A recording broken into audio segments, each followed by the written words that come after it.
जय श्री राम प्रेमी भक्तों। आज का सवाल बहुत गहरा है। क्या कलयुग में तपस्या ज्यादा फल देती है या नाम जप? क्या पहाड़ों में जाकर कठिन व्रत, उपवास, मौन और हठ योग ही मुक्ति का मार्ग है, या फिर साधारण जीवन जीते हुए नाम जप ही पर्याप्त है? शास्त्र इस प्रश्न का सीधा उत्तर देते हैं। श्रीमद् भागवत महापुराण में स्पष्ट कहा गया है कि कलयुग यानी कि कलयुग दोषों से भरा है, पर कलयुग में केवल नाम कीर्तन से मनुष्य परम पद को प्राप्त कर सकता है। चलिए अब इसे एक उदाहरण से समझते हैं। मान लीजिए दो व्यक्ति हैं। पहला व्यक्ति कठिन तपस्या करता है, रोज 4 घंटे ध्यान, कठोर उपवास, नियमों का सख्त पालन। दूसरा व्यक्ति गृहस्थ है, नौकरी करता है, परिवार संभालता है, लेकिन सुबह शाम 20 मिनट सच्चे भाव से नाम जप करता है और दिन भर सांस के साथ नाम जोड़ने का अभ्यास करता है। कुछ महीनों बाद क्या फर्क दिखेगा? पहले व्यक्ति का मन यदि भीतर से शुद्ध नहीं हुआ तो तपस्या उसे अहंकार दे सकती है, मैं इतना बड़ा साधक हूँ। दूसरे व्यक्ति का मन धीरे धीरे नरम होता जाएगा, प्रतिक्रियाएं कम होंगी, क्रोध घटेगा, भीतर सहनशीलता बढ़ेगी। यही अंतर है। कबीरदास जी ने कहा है, माला फेरत जुग भया, फेरा न मन का फेर, कर का मन का डार दे और मन का फेर। यानी यह तपस्या के बाहरी रूप पर चोट है। अगर मन नहीं बदला तो तपस्या भी बाहरी क्रिया बन सकती है। कलयुग की सबसे बड़ी समस्या है मन की चंचलता और जीवन की व्यस्तता। पहले युगों में आयु लंबी थी, शरीर बलवान था, वातावरण शांत था। आज का वातावरण डिजिटल है, मानसिक तनाव से भरा है।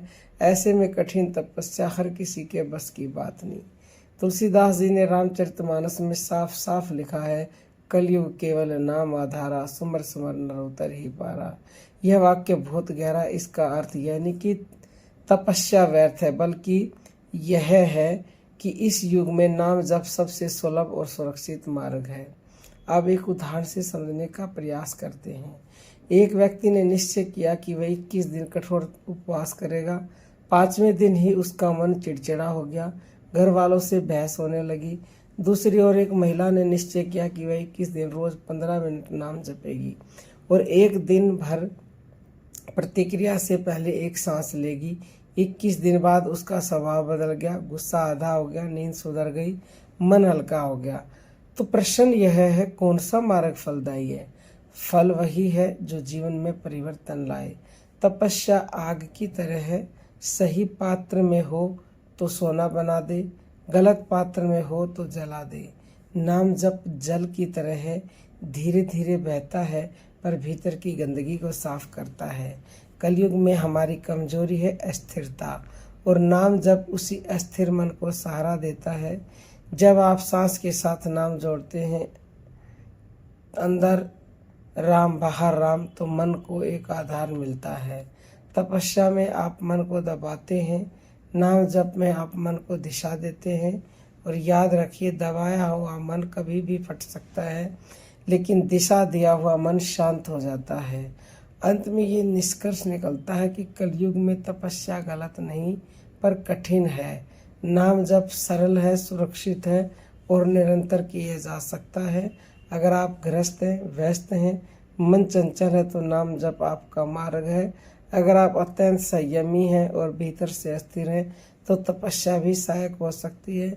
लेकिन संतों का अंतिम निर्णय यही है, इस युग में नाव छोटी है पर पार वही ले जाएगी, और वह नाव है नाम की। अगर यह बात आपके हृदय को लग गई हो तो कमेंट में लिखिए, नाम ही मेरा सहारा है। और अगली वीडियो में हम जानेंगे कि नाम जप की असली शक्ति कितने दिनों बाद जागनी शुरू होती है। अब हम अपनी वाणी को विराम देते हैं। जय जय श्री राम।